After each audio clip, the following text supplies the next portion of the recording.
The letter that arrived too late. Part 1. The morning sun rose gently over the small village of Ashwood, painting the sky with soft shades of orange and pink. Birds sang from the old oak trees, and a cool breeze carried the smell of fresh flowers through the narrow streets. To anyone passing by, Ashwood looked peaceful and perfect. But inside a tiny white house at the end of Maple Road, 12-year-old Emma Dawson knew that peace could disappear in a single day. Emma lived with her parents in a modest home surrounded by a small vegetable garden. They were not wealthy, but they were happy. Her father, Daniel Dawson, worked as a carpenter. Every evening he came home covered in sawdust, smiling as if the hard work had never bothered him. Her mother, Sarah, stitched clothes for neighbors to earn a little extra money. Although they struggled to pay their bills, Daniel always made time for Emma. He built her wooden toys by hand, carried her on his shoulders during village festivals, and every Sunday they walked to the lake together. Emma believed her father could fix anything. But one autumn evening, everything changed. Daniel returned home unusually quiet. His smile was gone. Sarah looked at him with concern.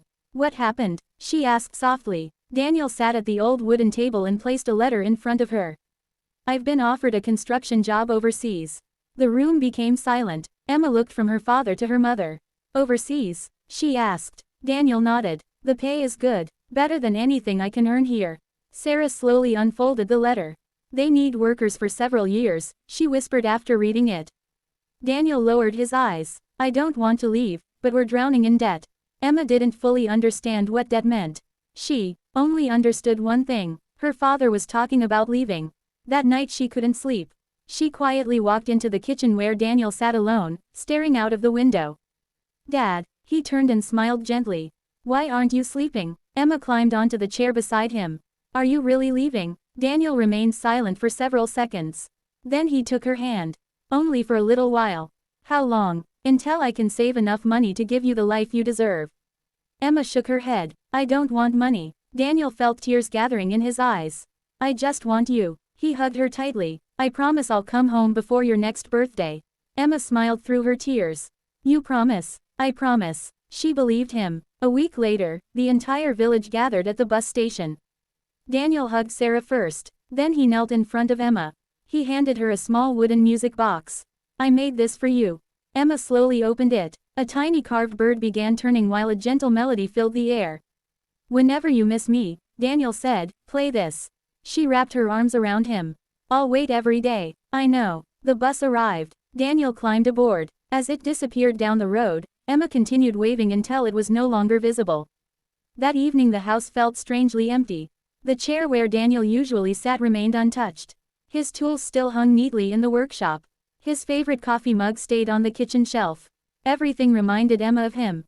Days turned into weeks. Every afternoon after school she ran to the mailbox. Sometimes there was nothing. Sometimes there was a letter.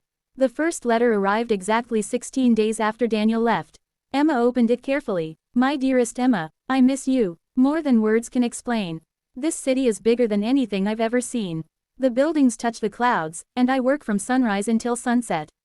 Every nail I hammer reminds me why I am here, to build a better future for you.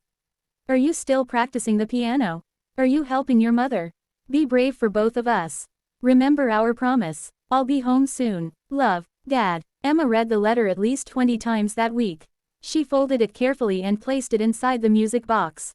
Soon another letter arrived, then another. Sometimes Daniel included small gifts. A ribbon, a tiny keychain, colorful postcards from places Emma had never heard of. Every letter ended with the same words.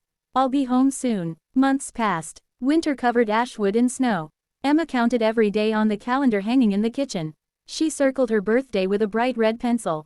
Only 30 days left. Then 20. Then 10. She cleaned her room every evening because she wanted everything to be perfect when her father returned.